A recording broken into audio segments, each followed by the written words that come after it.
Right now, someone in Darwin is clocking off a 12-hour shift on $52,000 a year, counting down the days until payday. And right now, someone in Sydney is closing a deal on $400,000 a year, sitting in traffic, wondering why the number in their bank account never seems to match the number on their payslip.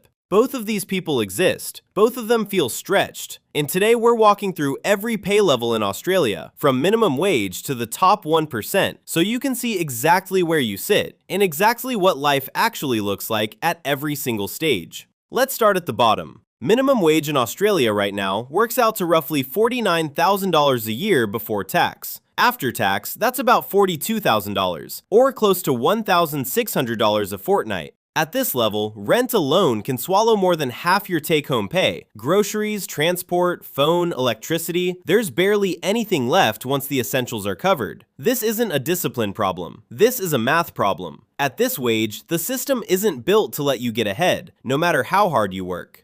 Move up to $60,000 and you're already earning more than half the country. After tax, you're taking home close to $48,800 a year. Life is still tight, but there's a sliver of room now. Maybe $100 a week you could redirect into savings instead of letting it disappear. This is the bracket where habits matter more than income. The people who escape it aren't the ones waiting for a raise. They're the ones who start putting something, anything, into an index fund before they feel ready. At $80,000, something genuinely shifts. Take-home pay lands around $63,600 a year. You're earning more than 70% of Australian taxpayers. You can rent solo in most cities outside Sydney. You can build an emergency fund without white-knuckling every bill. But this is also where lifestyle creep quietly moves in. New car, bigger apartment, dinners out 4 nights a week. The people who actually build wealth at $80,000 are the ones who keep spending like they're still on $60,000 and invest the difference. Then there's the six-figure mark. $100,000 still feels like a milestone, and it puts you in the top 17% of earners. After tax, you're looking at roughly $75,000 a year. But here's the catch nobody warns you about. In Sydney or Melbourne, where median rent is pushing $700 to $800 a week, $100,000 doesn't buy what it used to. A salary that once meant you've made it now just means you're surviving comfortably. That's not failure. That's inflation quietly rewriting the rules.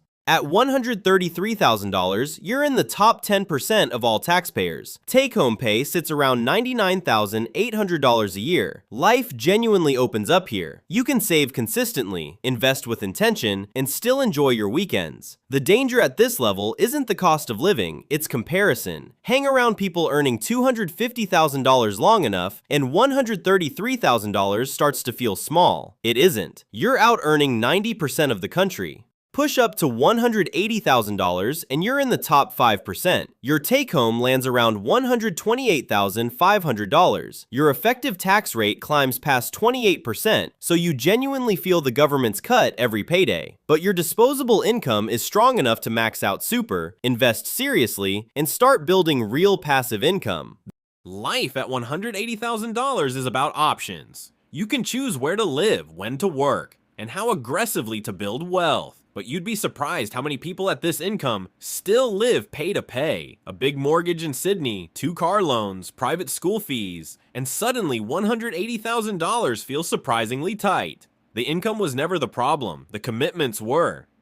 At $250,000, take-home pay drops to around $162,000 because you're now losing close to $88,000 a year to tax. Every extra dollar above $190,000 is taxed at 45 cents, plus the Medicare levy.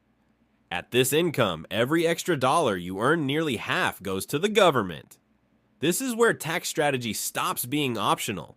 Salary sacrificing, smart structures, and deliberate deductions start making a real difference to what you actually keep. Lifestyle-wise, this is upper-class income, good suburb, good car, real holidays. And if you're disciplined, a realistic shot at financial independence, within 10 to 15 years. And then there's the top 1%, $350,000 and above. Around 110,000 Australians sit here, out of more than 14 million taxpayers. After tax, you're left with roughly $220,000, having paid close to $130,000 in tax alone. At this level, money stops being the constraint. Time becomes the real currency. The biggest risk isn't running out of cash. It's assuming the income lasts forever, careers shift, industries disappear. The smartest people at this level aren't just earning, they're quietly converting that income into assets that keep paying long after the job title disappears. So here's the real takeaway. Someone on $80,000 who saves half of it will outbuild someone on $250,000 who spends every cent. Your salary isn't the full story. The gap between what you earn and what you spend, that's where freedom actually lives, at every single income level on this list. If this gave you a clearer picture of where you sit, hit subscribe and turn on notifications, because next time we're breaking down exactly how to close that gap faster than you think. See you in the next one.